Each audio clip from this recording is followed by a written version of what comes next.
The Curious Case of Benjamin Button by F. Scott Fitzgerald. Section 1. Chapter 1. As long ago as 1860, it was the proper thing to be born at home. At present, so I am told, the high gods of medicine have decreed that the first cries of the young shall be uttered upon the anaesthetic air of a hospital, preferably a fashionable one. So young Mr. and Mrs. Roger Button were 50 years ahead of style when they decided one day in the summer of 1860 that their first baby should be born in a hospital. Whether this anarchism had any bearing upon the astonishing history I am about to set down will never be known. I shall tell you what occurred and let you judge for yourself. The Roger Buttons held an enviable position, both social and financial, in the antebellum Baltimore. They were related to the this family and that family, which, as every Southerner knew, entitled them to membership in that enormous peerage which largely populated the Confederacy. This was the first experience with the charming old custom of having babies. Mr. Button was naturally nervous. He hoped it would be a boy, so that he could be sent to Yale College in Connecticut, at which institution Mr. Button himself had been known for 4 years by the somewhat obvious nickname of Cuff. On the September morning consecrated to the enormous event he arose nervously at 6 o'clock, dressed himself, adjusted an impeccable stock, and hurried forth through the streets of Baltimore to the hospital, to determine whether the darkness of the night had borne in any new life upon its bosom. When he was approximately 100 yards from the Maryland Private Hospital for Ladies and Gentlemen, he saw Dr. Keene, the family physician, descending the front steps, rubbing his hands together with a washing movement, as all doctors are required to do by the unwritten ethics of their profession. Mr. Roger Button, the president of Roger Button & Company, Wholesale Hardware, began to run toward Dr. Keene with much less dignity than was expected from a Southern gentleman of that picturesque period. "Dr. Keene!" he called. "Dr. Keene!" The doctor heard him, faced around, and stood waiting, a curious expression settling on his harsh, medicinal face as Mr. Button drew near. "What happened?" demanded Mr. Button as he came up in a gasping rush. "What was it? How is she? A boy? Who is what?" "Talk sense," said Dr. Keene sharply. He appeared somewhat irritated. "Is the child born?" begged Mr. Button. Dr. Keene frowned. "Why, yes, I suppose, after a fashion." Again he threw a curious glance at Mr. Button. "Is my wife all right?" "Yes." "Is it a boy or girl?" "Here now," cried Dr. Keene in a perfect passion of irritation, "I'll ask you to go and see for yourself. Outrageous!" He snapped the last word out in almost one syllable. Then he turned away, muttering, "Do you imagine a case like this will help my professional reputation? One more would ruin me, ruin anybody." "What's the matter?" demanded Mr. Button, appalled. "Triplets?" "No, not triplets," answered the doctor cuttingly. "What's more, you can go and see for yourself, and get another doctor. I brought you into the world, young man, and I've been physician to your family for 40 years. But I'm through with you. I don't want to see you or any of your relatives ever again. Goodbye."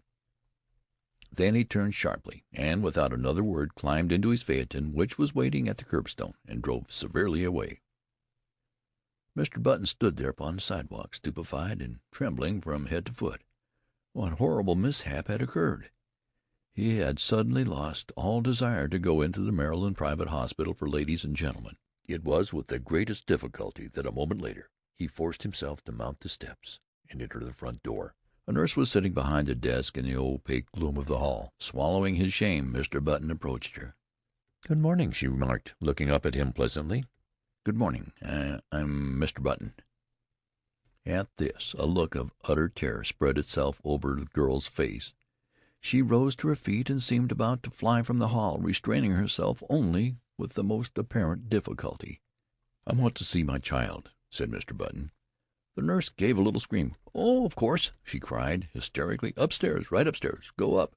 She pointed the direction, and Mr. Button, bathed in cool perspiration, turned falteringly and began to mount to the second floor. In the upper hall he addressed another nurse, who approached him, basin in hand. "I'm Mr. Button," he managed to articulate. "I want to see my—" Clank! The basin clattered to the floor and rolled in the direction of the stairs. Clank, clank! It began a methodical descent, as if sharing in the general terror which this gentleman provoked. "I want to see my child!" Mr. Button almost shrieked. He was on the verge of collapse. Clank! The basin reached the first floor. The nurse regained control of herself, and threw Mr. Button a look of hearty contempt. "All right, Mr. Button," she agreed in a hushed voice. "Very well.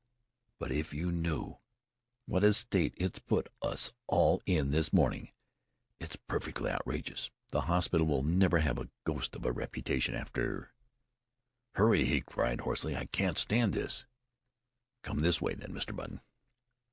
He dragged himself after her. At the end of a long hallway they reached a room from which proceeded a variety of howls.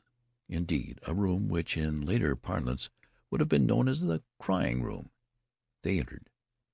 "Well," gasped Mr. Button, "which is mine?" "There," said the nurse. Mr. Button's eyes followed her pointing finger, and this is what he saw. Wrapped in a voluminous white blanket, and partially crammed into one of the cribs, there sat an old man, apparently about 70 years of age. His sparse hair almost white, and from his chin dripped a long smoke-colored beard, which waved absurdly back and forth, fanned by the breeze coming in at the window. He looked up at Mr. Button with dim, faded eyes, in which lurked a puzzled question. "Am I mad?" thundered Mr. Button, his terror resolving into rage. "Is this some ghastly hospital joke?" "Doesn't seem like a joke to us," replied the nurse severely, "and I don't know whether you're mad or not, but that is most certainly your child."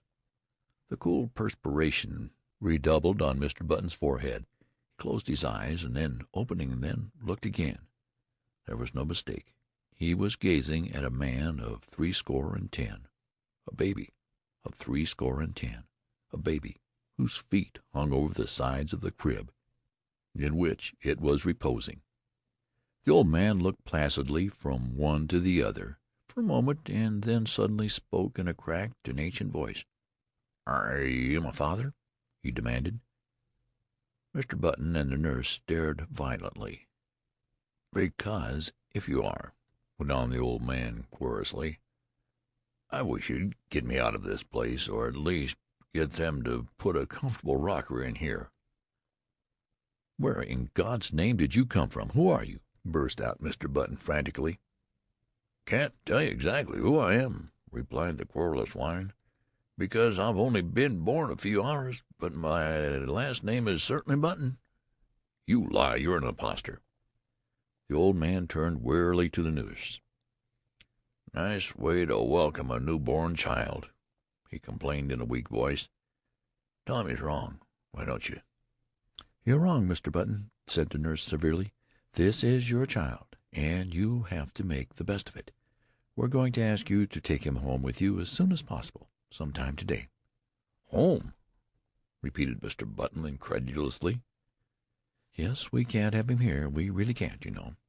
"I'm right glad of it," whined the old man. "This is a fine place to keep a youngster of quiet tastes. With all this yelling and howling, I would be able to get a wink of sleep. I ask for something to eat." Here his voice rose to a shrill rise of protest. "And they brought me a bottle of milk."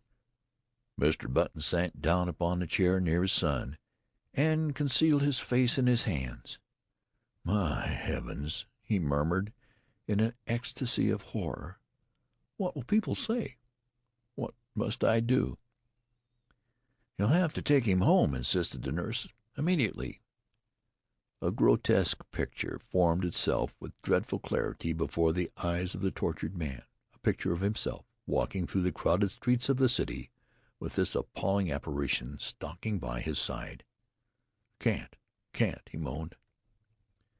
People would stop to speak to him, and what was he going to say?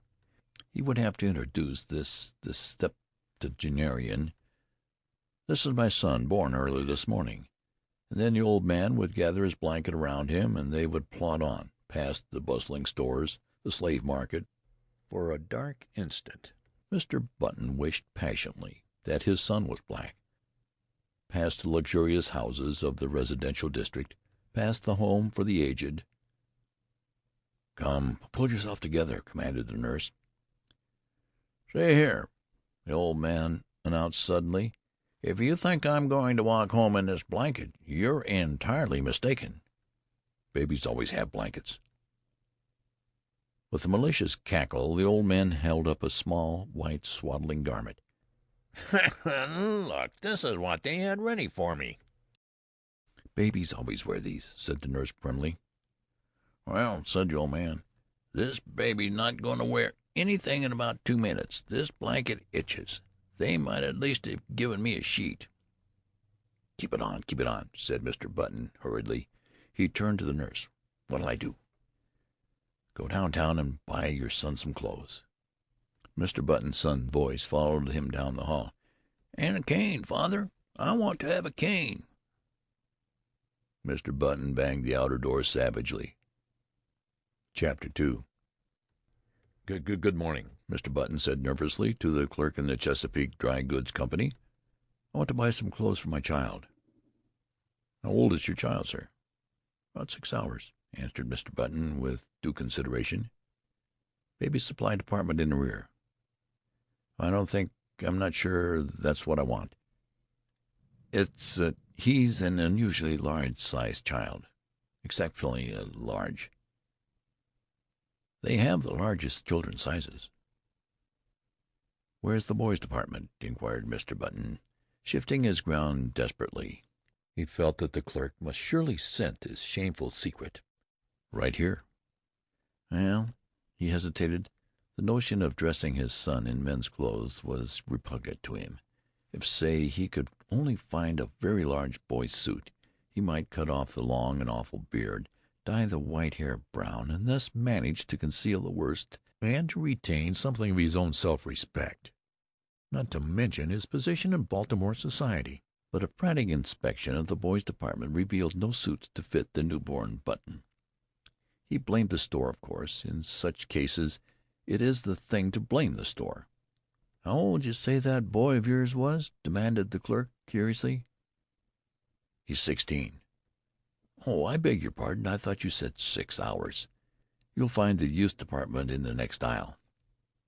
Mr. Button turned miserably away. Then he stopped, brightened, and pointed his finger toward a dress dummy in the window display. "There!" he exclaimed. "I'll take that suit. Out on the dummy." The clerk stared.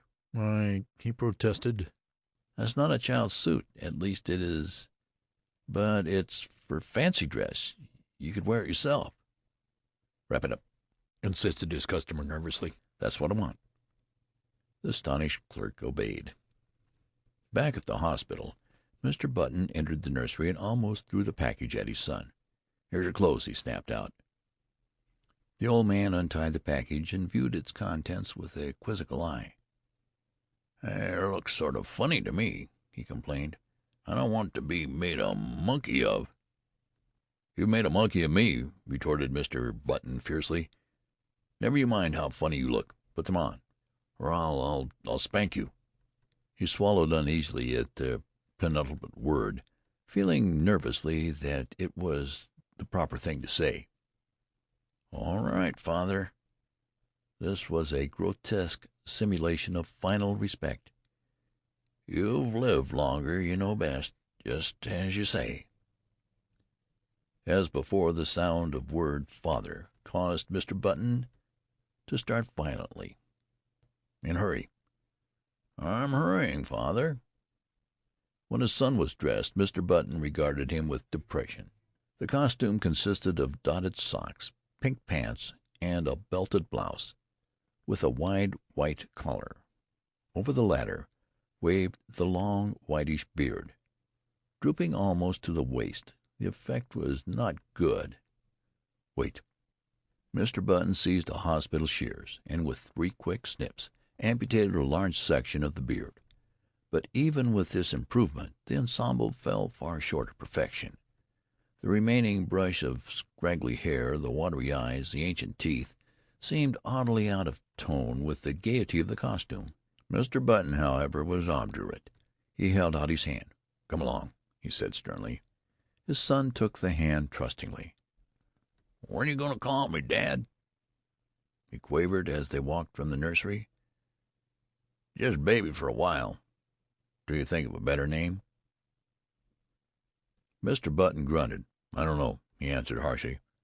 "Think we'll call you Methuselah." Chapter 3. Even after the new addition to the Button family had had his hair cut short and then dyed to a sparse, unnatural black, had had his face shaved so close that it glistened, and had been attired in small boy clothes made to order by a flabbergasted tailor, it was impossible for Button to ignore the fact that his son was an excuse for a first family baby. Despite his aged stoop, Benjamin Button, for that was his name they called him instead of by the appropriate but invidious Methuselah, was 5 feet 8 inches tall. His clothes did not conceal this, nor did the clipping and dyeing of his eyebrows disguise the fact that the eyes under were faded and watery and tired. In fact, the baby nurse who had been engaged in advance left the house after one look in a state of considerable indignation. But Mr. Button persisted in his unwavering purpose. Benjamin was a baby, and a baby he should remain. At first he declared that if Benjamin didn't like warm milk, he could go without food altogether, but he was finally prevailed upon to allow his son bread and water, and even oatmeal by way of compromise. One day he brought home a rattle, and giving it to Benjamin, insisted in no uncertain terms that he should play with it, whereupon the old man took it with a weary expression, and could be heard jingling it obediently at intervals throughout the day. There can be no doubt, though, that the rattle bored him, and that he found other more soothing amusements when he was left alone. For instance, Mr. Button discovered one day that during the preceding week he had smoked more cigars than ever before, a phenomenon which was explained a few days later when, entering the nursery unexpectedly, he found the room full of a faint blue haze, and Benjamin, with a guilty expression on his face, trying to conceal the butt of a dark Havana. This, of course, called for a severe spanking, but Mr. Button found that he could not bring himself to administer it. He merely warned his son that he would stunt his growth. Nevertheless, he persisted in his attitude. He brought home lead soldiers, he brought home toy trains, he brought large, pleasant animals made of cotton, and to perfect the illusion which he was creating, for himself at least, he passionately demanded of the clerk in the toy store whether the paint would come off the pink duck if the baby put it in his mouth. But despite all his father's efforts, Benjamin refused to be interested. He would steal down the back stairs and return to the nursery with a volume of the Encyclopedia Britannica, over which he would pore through an afternoon, while his cotton cows and his Noah's Ark were left neglected on the floor. Against such a stubbornness Mr. Button's efforts were of little avail. The sensation created in Baltimore was at first prodigious. What the mishap would have cost the Buttons and their kinfolk socially cannot be determined, for the outbreak of the Civil War brought the city's attention to other things. A few people who were unfailingly polite racked their brains for compliments to give to the parents, and finally hit upon the ingenious device of declaring that the baby resembled his grandfather, a fact which, due to the standard state of decay common to all men of 70, could not be denied. Mr. and Mrs. Roger Button were not pleased, but Benjamin's grandfather was furiously insulted. Benjamin, once he left the hospital, took life as he found it. Several small boys were brought to see him, and he spent a stiff-jointed afternoon trying to work up an interest in tops and marbles. He even managed, quite accidentally, to break a kitchen window with the stone from a slingshot, a feat which secretly delighted his father. Thereafter Benjamin contrived to break something every day, but he did these things only because they were expected of him and because he was by nature obliging. When his grandfather's initial antagonism wore off, Benjamin and that gentleman took enormous pleasure in one another's company. They would sit for hours, these two, so far apart in age and experience, and like old cronies discussed with tireless monotony the slow events of the day. Benjamin felt more at ease in his grandfather's presence than in his parents'. They seemed always somewhat in awe of him, and, despite the dictatorial authority they exercised over him, frequently addressed him as Mister. He was as puzzled as anyone else at the apparently advanced age of his mind and body at birth. He read up in the medical journal, but found that no such case had been previously recorded. At his father's urging, he made honest attempts to play with other boys, and frequently he joined in milder games. Football shook him up too much. He feared that in case of a fracture his ancient bones would refuse to knit. When he was 5 he was sent to kindergarten, where he initiated into the art of pasting green paper on orange paper, of weaving colored maps, and manufacturing eternal cardboard necklaces. He was inclined to drowse off to sleep in the middle of these tasks, a habit which both irritated and frightened his young teacher. To his relief she complained to his parents, and he was removed from the school. The Roger Buttons told their friends that they felt he was too young. By the time he was 12 years old his parents had grown used to him. Indeed, so strong is the force of custom that they no longer felt that he was different from any other child, except when some curious anomaly reminded them of the fact. One day, a few weeks after his 12th birthday, while looking in the mirror, Benjamin made, or thought he made, an astonishing discovery. Did his eyes deceive him, or had his hair turned in the dozen years of his life from white to iron gray under its concealing dye? Was the network of wrinkles on his face becoming less pronounced?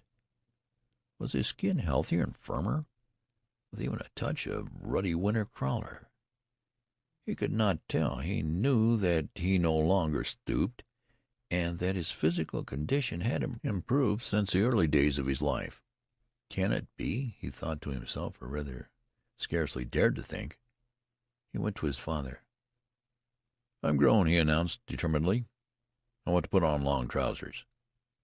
His father hesitated. "Well," he said finally, "I don't know. 14 is the age for putting on long trousers, and you are only 12. "But you have to admit," protested Benjamin, "I'm big for my age." The father looked at him with illusory speculation. "I'm not so sure of that," he said. "I was as big as you when I was 12." This was not true. It was all part of Roger Button's silent agreement with himself to believe in his son's normality.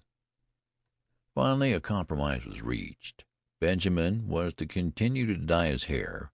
He was to make a better attempt to play with boys of his own age. He was not to wear spectacles or carry a cane in the street. In return for these concessions, he was allowed his first suit of long trousers. Chapter 4. Of the life of Benjamin Button between his 12th and 21st year I intend to say little. Suffice to record that they were years of normal ungrowth. When Benjamin was 18 he was erect as a man of 50. He had more hair, and it was of a dark gray. His step was firm, his voice had lost its cracked quaver, and descended to a healthy baritone. So his father sent him up to Connecticut to take examinations for entrance to Yale College. Benjamin passed his examinations and became a member of the freshman class. On the 3rd day following his matriculation he received a notification from Mr. Hart, the college registrar, to call at his office and arrange his schedule. Benjamin, glancing in the mirror, decided that his hair needed a new application of its brown dye, but an anxious inspection of his bureau drawer disclosed that the dye bottle was not there. Then he remembered. He had emptied it the day before and thrown it away. He was in a dilemma. He was due at the registrar's in 5 minutes. There seemed to be no help for it. He must go as he was. He did. "Good morning," said the registrar politely. "You've come to inquire about your son." "Why, as a matter of fact, my name's Button," began Benjamin, but Mr. Hart cut him off. "Very glad to meet you, Mr. Button. I'm expecting your son here any minute." "That's me," burst out Benjamin. "I'm a freshman." "What?" "I'm a freshman." "Surely you're joking." "Not at all." The registrar frowned and glanced at a card before him. Why, I have Mr. Benjamin Button's age down as 18." "That's my age," asserted Benjamin, flushing slightly. The registrar eyed him wearily. "Now, surely, Mr. Button, you don't expect me to believe that." Benjamin smiled wearily. "I'm 18," he repeated. The registrar pointed sternly at the door. "Get out," he said. "Get out of college and get out of town. You are a dangerous lunatic." "I'm 18." Mr. Hart opened the door. "The idea!" he shouted. "A man of your age trying to enter here as a freshman. 18 years old, are you? Well, I'll give you 18 minutes to get out of town." Benjamin Button walked with dignity from the room, and half a dozen undergraduates who were waiting in the hall followed him curiously with their eyes. When he had gone a little way, he turned around, faced the infuriated registrar, who was still standing in the door, and repeated in a firm voice, "I am 18 years old." To a chorus of titters which went up from the group of undergraduates, Benjamin walked away. But he was not fated to escape so easily. On his melancholy walk to the railroad station he found that he was being followed by a group, then by a swarm, and finally by a dense mass of undergraduates. The word had gone around that a lunatic had passed the entrance examinations for Yale and attempted to palm himself off as a youth of 18. A fever of excitement permeated the college. Men ran hatless out of classes. The football team abandoned its practice and joined the mob. Professors' wives, with bonnets awry and bustles out of position, ran shouting after the procession, from which proceeded a continual succession of remarks aimed at the tender sensibilities of Benjamin Button. "He must be a wandering Jew." "He ought to go to prep school at his age." "Look at the infant prodigy." "He thought this was the old man's home." "Go up to Harvard." Benjamin increased his gait, and soon he was running. He would show them. He would go to Harvard, and then they would regret these ill-considered taunts. Safely on the train for Baltimore, he put his head from the window. "You'll regret this," he shouted. "Ha, ha!" The undergraduates laughed. "Ha, ha, ha!" It was the biggest mistake that Yale College had ever made. Chapter 5 In 1880 Benjamin Button was 20 years old, and he signaled his birthday by going to work for his father in Roger Button & Company Wholesale Hardware. It was in the same year that he began going out socially. That is, his father insisted on taking him to several fashionable dances. Roger Button was now 50, and he and his son were more and more compatible. In fact, since Benjamin had ceased to dye his hair, which was still grayish, they appeared about the same age, and could have passed for brothers. One night in August they got into the phaeton, attired in their full-dress suits, and drove out to a dance at the Shelbens' country house, situated just outside of Baltimore. It was a gorgeous evening. A full moon drenched the road to the lusterless color of platinum, and late-blooming harvest flowers breathed into the motionless air aromas that were like low, half-heard laughter.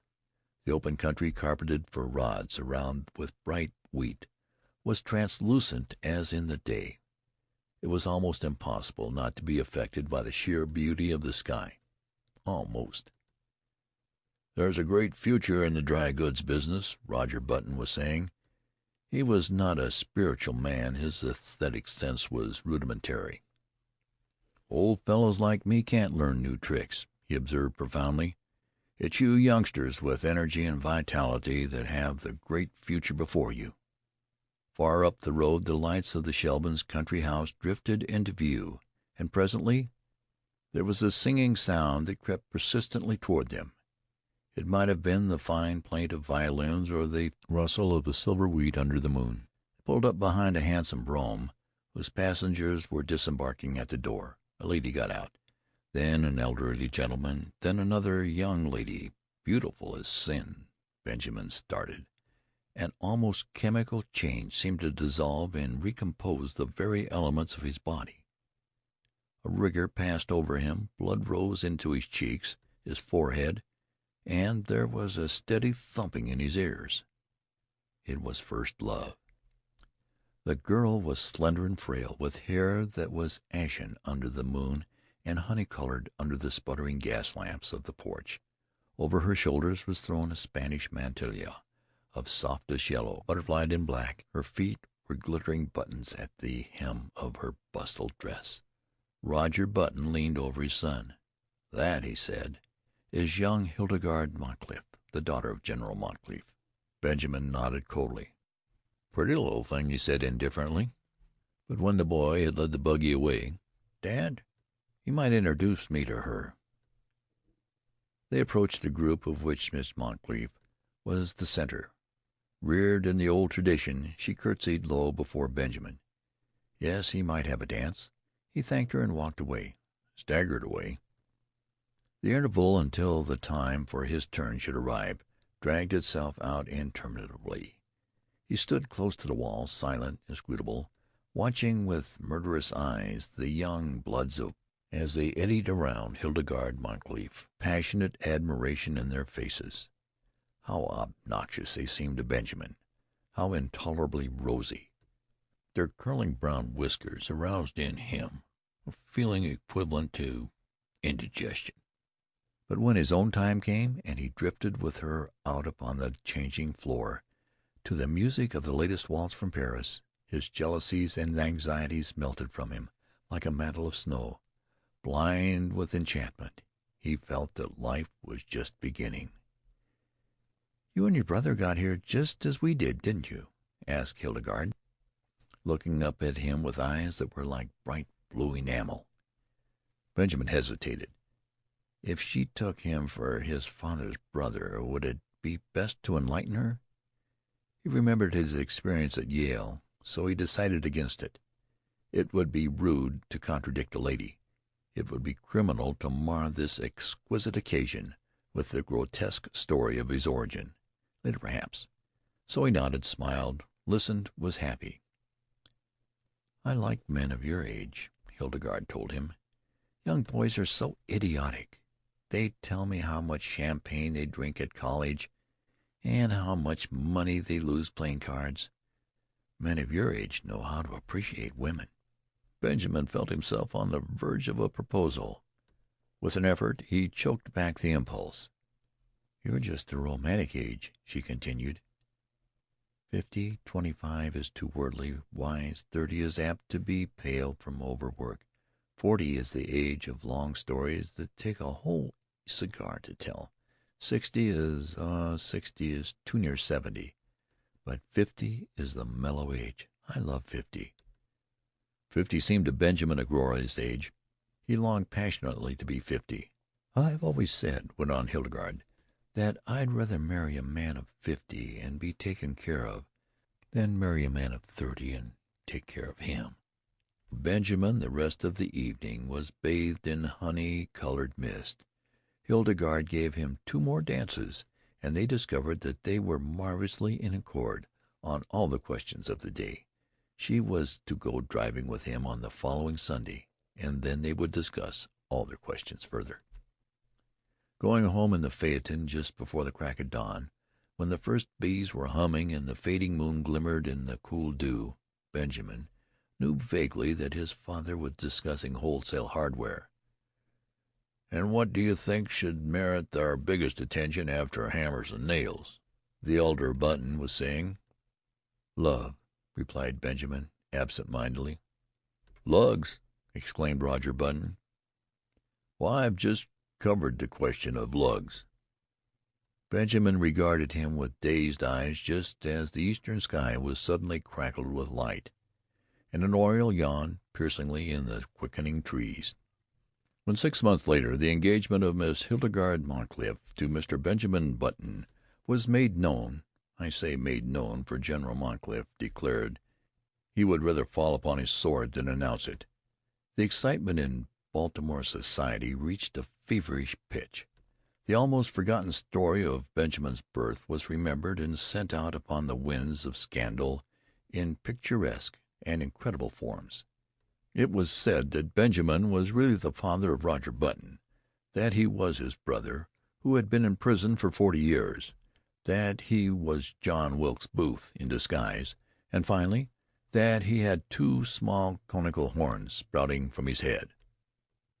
The Sunday supplements of the New York papers played up the case with fascinating sketches, which showed the head of Benjamin Button attached to a fish, to a snake, and finally to a body of solid brass.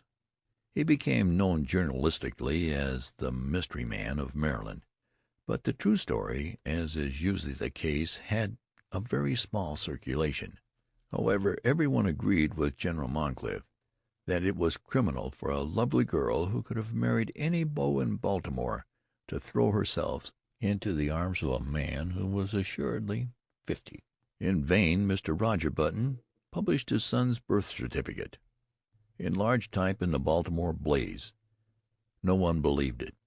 You had only to look at Benjamin and see. On the part of the two people most concerned there was no wavering. So many of the stories about her fiancé were false that Hildegarde refused stubbornly to believe even the true one. In vain General Moncrief pointed out to her the high mortality among men of 50, or at least among men who looked 50. In vain he told her of the instability of the wholesale hardware business. Hildegarde had chosen to marry for mellowness, and marry she did. Chapter 7. In one particular at least the friends of Hildegarde Moncrief were mistaken. The wholesale hardware business prospered amazingly. In the 15 years between Benjamin Button's marriage in 1880 and his father's retirement in 1895, the family fortune was doubled, and this was due largely to the younger member of the firm. Needless to say, Baltimore eventually received the couple to its bosom. Even old General Moncrief became reconciled to his son-in-law when Benjamin gave him the money to bring out his History of the Civil War in 20 volumes, which had been refused by 9 prominent publishers. In Benjamin himself 15 years had wrought many changes. It seemed to him that the blood flowed with new vigor through his veins. It began to be a pleasure to rise in the morning, to walk with an active step along the busy, sunny street, to work untiringly with his shipments of hammers and his cargoes of nails. It was in 1890 that he executed his famous business coup. He brought up the suggestion that all nails used in nailing up the boxes in which nails were shipped are the property of the shippee. A proposal which became a statute, was approved by Chief Justice Fossall, and saved Roger Button and Company, Wholesale Hardware, more than 600 nails every year. In addition, Benjamin discovered that he was becoming more and more attracted by the gay side of life. It was typical of his growing enthusiasm for pleasure that he was the first man of the city of Baltimore to own and run an automobile. Meeting him on the street, his contemporaries would stare enviously at the picture he made of health and vitality. "He seems to grow younger every year," they would remark, and if old Roger Benjamin, now 65 years old, had failed at first to give a proper welcome to his son, atoned at last by bestowing on him what amounted to adulation. And here we come to an unpleasant subject which it will be well to pass over as quickly as possible. There was only one thing that worried Benjamin Button. His wife had ceased to attract him. At the time, Hildegarde was a woman of 35 with a son, Roscoe, 14 years old. In the early days of their marriage, Benjamin had worshipped her, but as the years passed, her honey-colored hair became an unexciting brown. The blue enamel of her eyes assumed the aspect of cheap crockery. Moreover, and most of all, she had become too settled in her ways, too placid, too content, too anemic in her excitements, and too sober in her taste. As a bride, it had been she who had dragged Benjamin to dances and dinners. Now conditions were reversed. She went out socially with him, but without enthusiasm, devoured already by the eternal inertia which comes to live with each of us one day and stays with us to the end. Benjamin's discontent waxed stronger. At the outbreak of the Spanish-American War in 1898, his home had for him so little charm that he decided to join the army. With his business influence he obtained a commission as captain, and proved so adaptable to the work that he was made a major, and finally a lieutenant colonel, just in time to participate in the celebrated charge up San Juan Hill. He was slightly wounded and received a medal. Benjamin had become so attached to the activity and excitement of army life that he regretted to give it up. But his business required attention, so he resigned his commission, came home. He was met at the station by a brass band and escorted to his house. End of Part 1. The Curious Case of Benjamin Button by F. Scott Fitzgerald. Section 2. Chapter 8.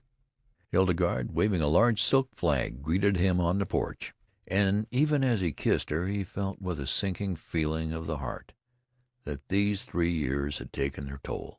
She was a woman of 40 now, with a faint skirmish line of gray hairs in her head. The sight depressed him.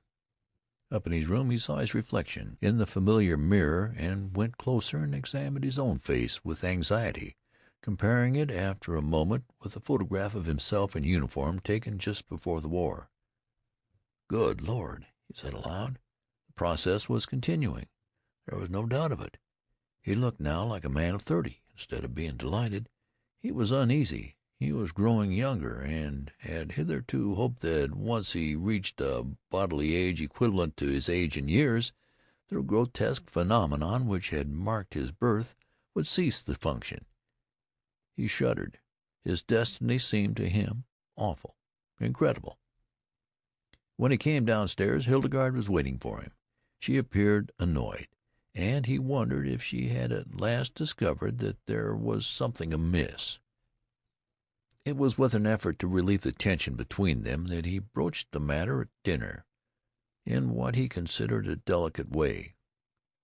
"Well," he remarked lightly, "everybody says I look younger than ever." Hildegarde regarded him with scorn. She sniffed. "Do you think it's anything to boast about?" "Well, I'm not boasting," he asserted uncomfortably. She sniffed again. "The idea," she said, and after a moment, "I should think you'd have enough pride to stop it." "How can I?" he demanded. "I'm not going to argue with you," she retorted. "But there's a right way of doing things and a wrong way. If you've made up your mind to be different from everyone else, I don't suppose I can stop you, but I really don't think it's very considerate." "But, Hildegarde, I can't help it." "You can, too.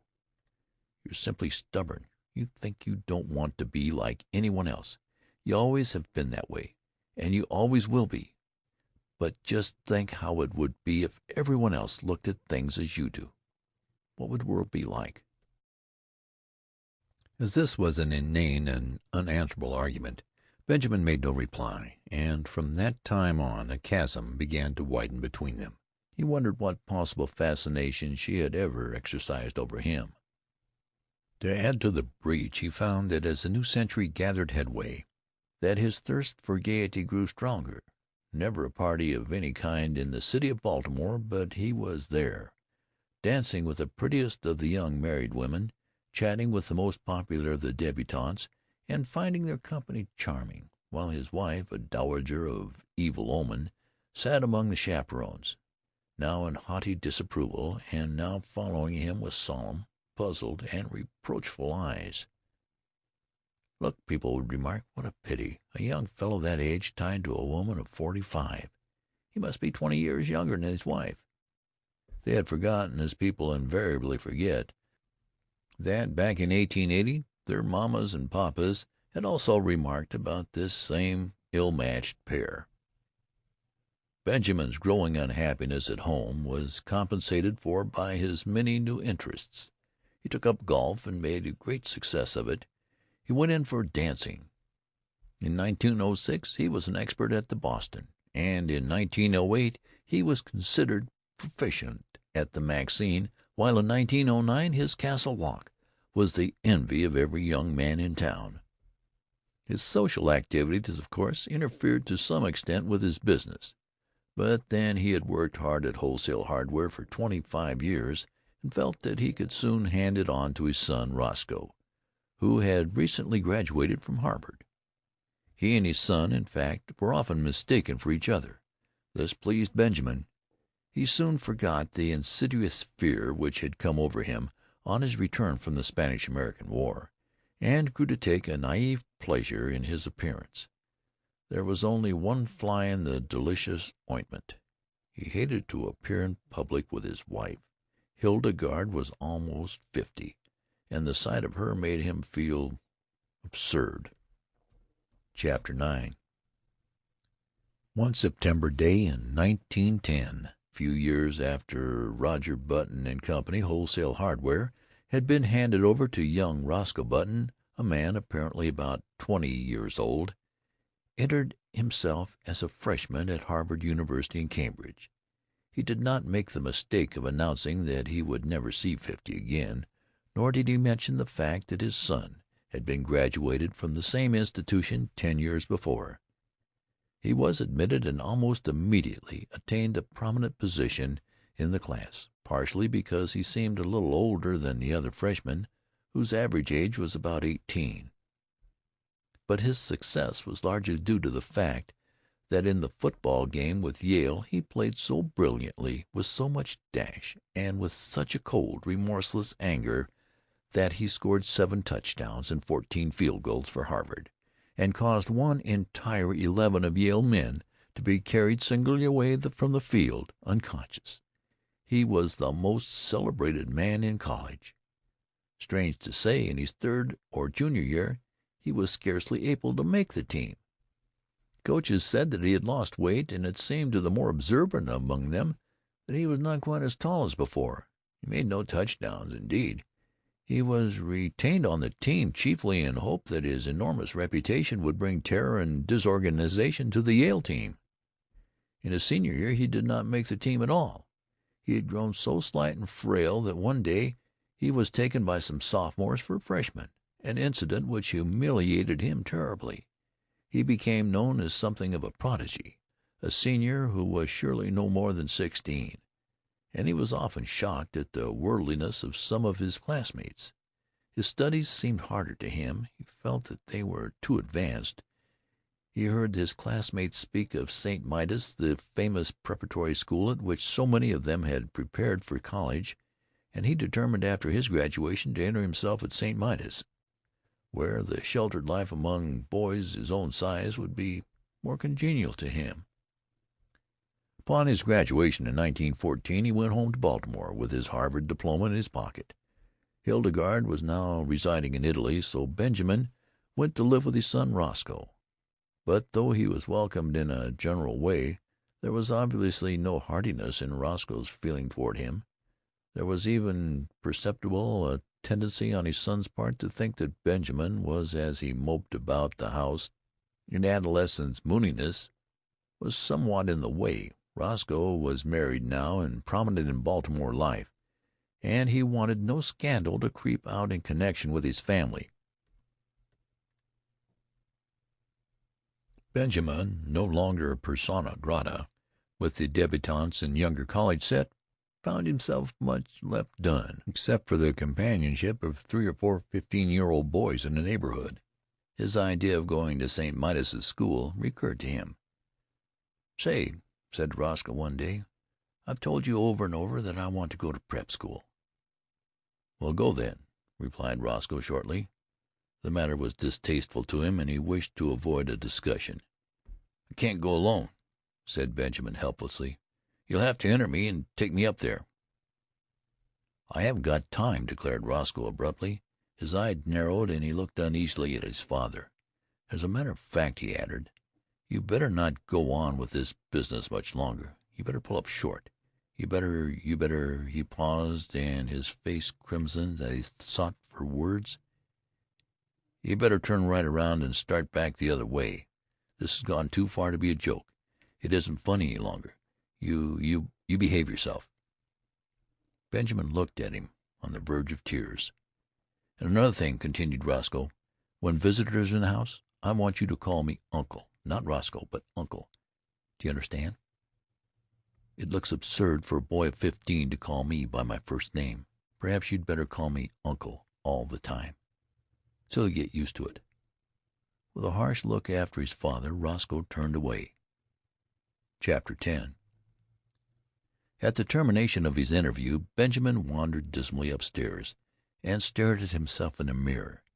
He had not shaved for 3 months, but it could find nothing on his face but a faint white down with which it seemed unnecessary to meddle. When he had first come home from Harvard, Roscoe had approached him with the proposition that he should wear eyeglasses and imitation whiskers glued to his cheeks, and it had seemed for a moment that the farce of his early years was to be repeated. But whiskers had itched and made him ashamed. He wept, and Roscoe had reluctantly relented. Benjamin opened a book of boys' stories, the Boy Scouts in Bimini Bay, and began to read. But he found himself thinking persistently about the war. American had joined the Allies' cause during the preceding month, and Benjamin wanted to enlist. But alas, 16 was the minimum age, and he did not look that old. His true age, which was 57, would have disqualified him anyway. There was a knock at the door, and a butler appeared with a letter bearing a large official legend in the corner and addressed to Mr. Benjamin Button. Benjamin tore it open eagerly, and read the enclosure with delight. It informed him that many reserve officers who had served in the Spanish-American War were being called back into service with a higher rank, and it enclosed his commission as brigadier general in the United States Army, with orders to report immediately. Benjamin jumped to his feet, fairly quivering with enthusiasm. This was what he had wanted. He seized his cap, and 10 minutes later he had entered a large tailoring establishment on Charles Street, and asked in his uncertain treble to be measured for a uniform. "Want to play soldier, sonny?" demanded the clerk casually. Benjamin flushed. "Say, never mind what I want," he retorted angrily.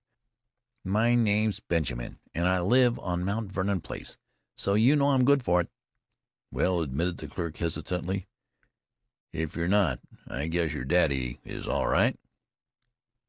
Benjamin was measured, and a week later his uniform was completed. He had difficulty in obtaining the proper general's insignia because the dealer kept insisting to Benjamin that a nice V.W.C.A. badge would look just as well and be much more fun to play with. Saying nothing to Roscoe, he left the house one night and proceeded by train to Camp Mosby in South Carolina, where he was to command an infantry brigade. On a sultry April day he approached the entrance to the camp, paid off the taxicab which had brought him from the station, and turned to the sentry on guard. "Get someone to handle my luggage," he said briskly. The sentry eyed him reproachfully. "Say," he remarked, "where you going with the general's duds, sonny?" Benjamin, veteran of the Spanish-American War, whirled upon him with fire in his eye, but with, alas, a changing, treble voice. "Come to attention!" he tried to thunder. He paused for breath. Then suddenly he saw the sentry snap his heels together and bring his rifle to the present.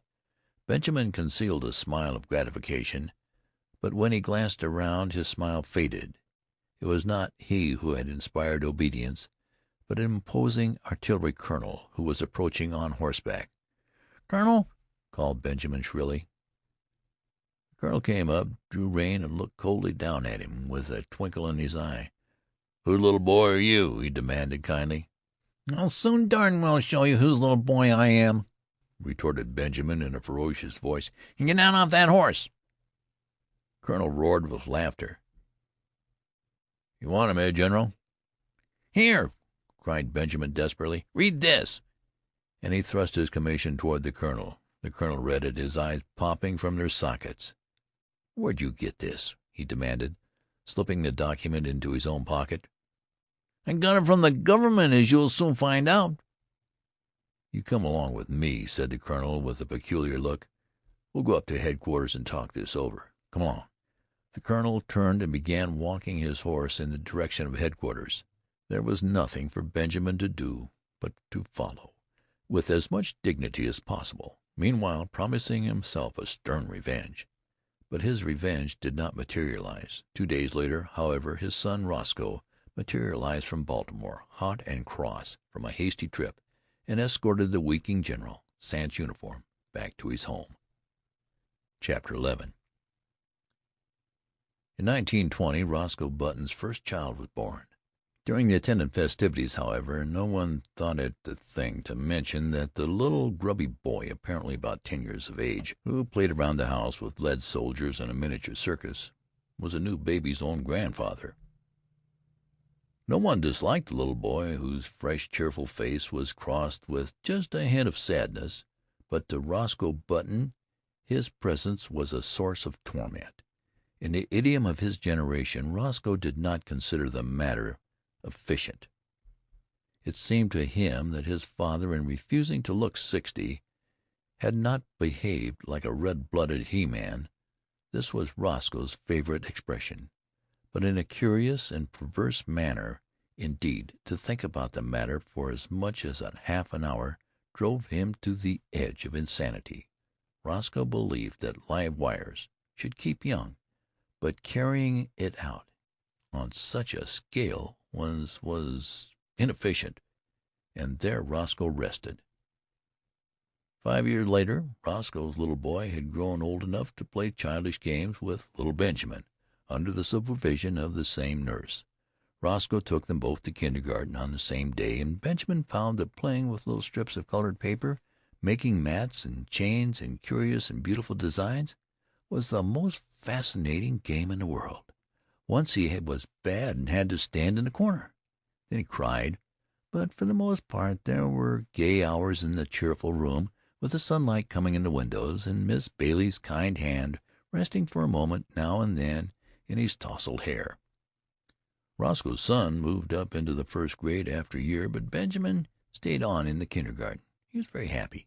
Sometimes, when other tots talked about what they would do when they grew up, a shadow would cross his little face, as if in a dim, childish way he relished that those were things in which he was never to share. The days flowed on monotonous content. He went back a third year to the kindergarten, but he was too little now to understand what the bright shining strips of paper were for. He cried because the other boys were bigger than he, and he was afraid of them.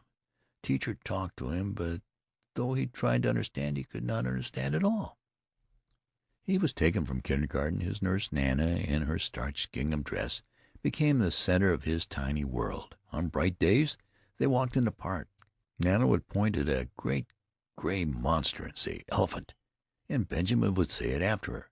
And when he was being undressed for bed that night, he would say it over and over aloud to her, "Elephant, elephant, elephant." Sometimes Nana let him jump on the bed, which was fun, because if you sat down exactly right, it would bounce you up on your feet again, and if you said "ah" for a long time while you jumped, you got a very pleasing broken vocal effect. He loved to take a big cane from the hat rack and go around hitting chairs and tables with it and saying, "Fight, fight, fight."